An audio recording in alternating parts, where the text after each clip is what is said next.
Paul Kagame. Aujourd'hui, je parle au nom de millions d'Africains qui n'acceptent plus le sang versé et les mensonges répétés. Aujourd'hui, je ne parle pas seulement à un chef d'État. Je parle à celui qui croit pouvoir manipuler les peuples et cacher la vérité derrière des sourires diplomatiques. Goma. Goma.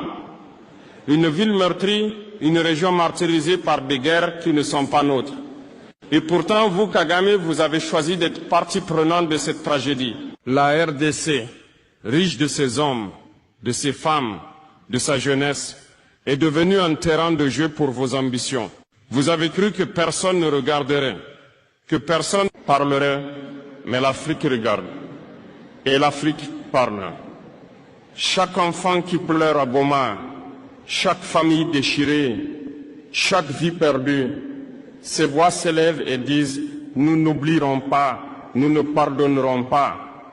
Kagame, vous êtes responsable. Vos actes ne passeront pas inaperçus. Et aujourd'hui, je me tiens ici pour mettre la vérité devant vos yeux et devant le monde. Nous parlerons des faits, des preuves, de vos décisions qui ont conduit à la souffrance. Nous parlerons de la jeunesse africaine que vous croyez faible et silencieuse. Mais l'Afrique n'est pas faible. L'Afrique ne se tait plus. Et je vous avertis, rien ni personne ne pourra arrêter ce réveil.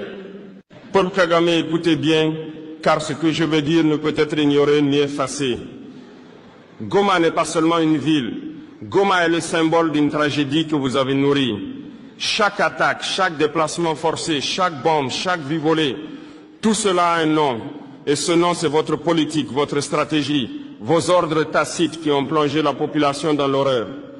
Vous avez prétendu vouloir la stabilité régionale, mais vos actes ont semé le chaos. Des rapports, des témoignages, des preuves irréfutables montrent que vous avez soutenu, armé, financé des groupes qui ont terrorisé la population de Goma. Des familles ont été séparées, des enfants ont été traumatisés à jamais. Et tout cela pour quel gain? Pour renforcer votre influence au détriment de la vie humaine. Paul Kagame, regardez ces visages. Ces hommes, ces femmes, ces enfants ne sont pas des chiffres sur un rapport diplomatique. Ce sont des âmes qui ont vu la mort, des âmes qui crient justice, des âmes qui ne pardonneront jamais. Et vous, vous avez cru pouvoir manipuler les récits, blanchir vos mains sales derrière des réunions internationales, des sourires et des discours creux. Mais l'Afrique n'oublie pas. La communauté internationale ne peut ignorer ce qui se passe à Goma. Et moi, aujourd'hui, je parle pour ces voix que vous avez cru pouvoir réduire au silence. Vous pensiez que le monde détournait le regard. Vous pensiez que l'Afrique